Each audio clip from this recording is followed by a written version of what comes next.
A Bear Ate My Brother by Percy M. Chow.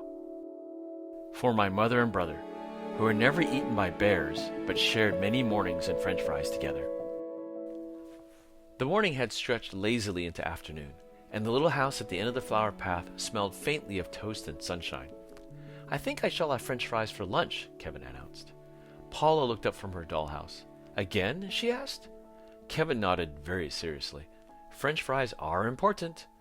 Paula was not entirely certain this was true, but Kevin spoke with such confidence that she allowed the matter to rest. I'm going into the village, he said, slipping on his shoes. I shall return before dinner. Paula watched him wander down the flower path toward town until the yellow flowers swallowed him from sight. At first, Paula hardly noticed the quiet. She arranged tiny chairs in the dollhouse kitchen and tucked her dolls carefully into their tiny beds. Outside, the afternoon breeze drifted through the open windows. Somewhere in the distance, a bird sang, and somewhere, even farther away, the village smelled faintly of French fries. But as the sunlight slowly turned golden, Paula glanced toward the clock upon the wall. Then she got up and opened the door to look down the path.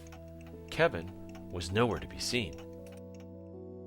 Paula stood just outside the doorway and shaded her eyes.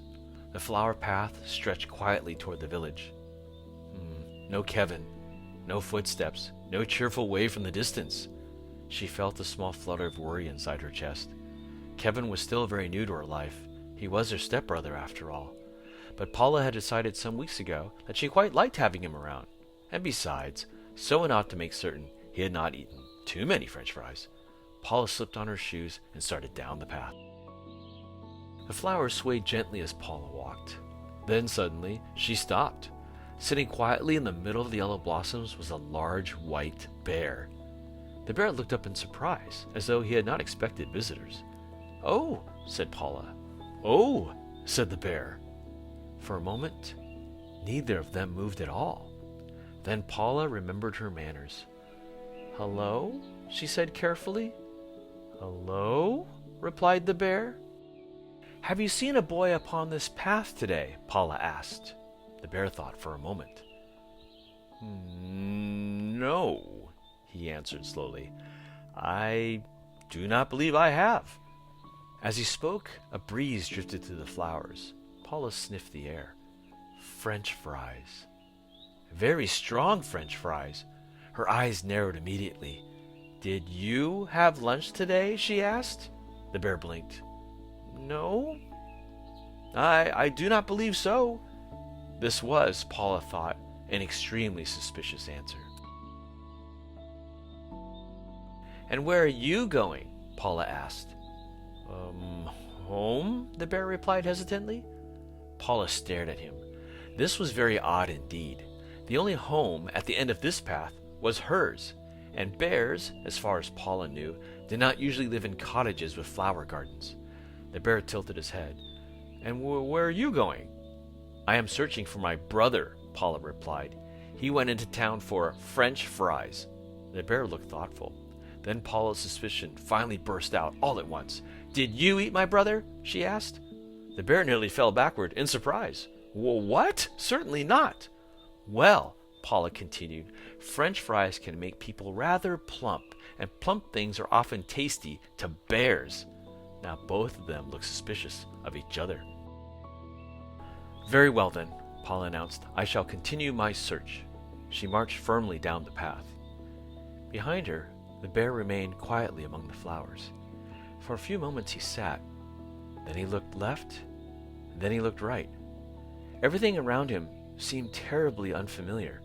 At last the bear stood up, and very quietly he followed Paula toward town. The village appeared just as the sky began turning orange and gold. Warm lights glowed from the little shops along the road.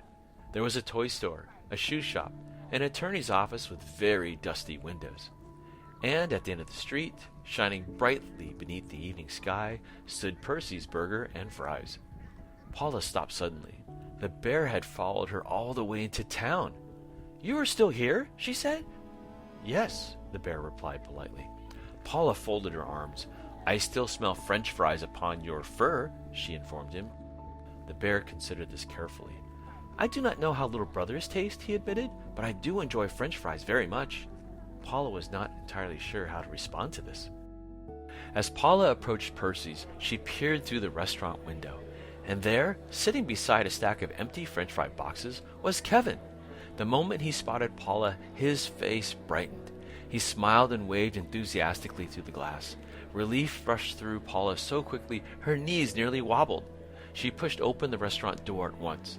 The warm smell of burgers and French fries swirled around her, and somewhere behind her, soft, bare footsteps followed.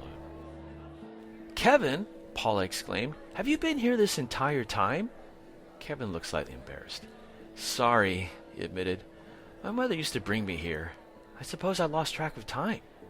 Then he glanced beside her and smiled. "Oh, good," he said. "You met Rajiv." "Rajiv?" Paula repeated. The bear gave a small wave. Kevin nodded. "He came into the restaurant earlier today looking rather lost. He said he could smell the French fries from outside." Rajiv looked thoughtful. "They smelled very comforting," he explained quietly. "So I shared my fries with him," Kevin continued. "And we talked." "About what?" Paula asked. Rajiv and Kevin exchanged a glance. "Sometimes," Kevin said softly, "people feel a little lost." Outside the restaurant windows, the sky had turned deep blue. The village lights glowed warmly against the darkening street. Rajiv sat quietly beside the table. Kevin yawned, and suddenly Paula realized they all looked terribly tired. She looked at Rajiv carefully now. Not suspiciously, just carefully. "You truly do not know where your home is?" she asked. Rajiv shook his head. "Not exactly," he admitted. "Everything feels rather foggy sometimes." Paula thought about this for a long moment. Then she reached into her pocket for her phone. Paula called her mother and stepfather as Kevin gathered the empty French fry boxes into a neat little pile. Outside, the flower path disappeared softly into the night. "Mom, we need a ride home from the village," Paula explained into the phone. Then she paused. "And I think we may also have found a bear." Across the table, her brother giggled. Rajiv looked up nervously. But Paula smiled reassuringly at them both. She knew her family would come soon. They would take her and Kevin home, and perhaps they might help this bear find a home too.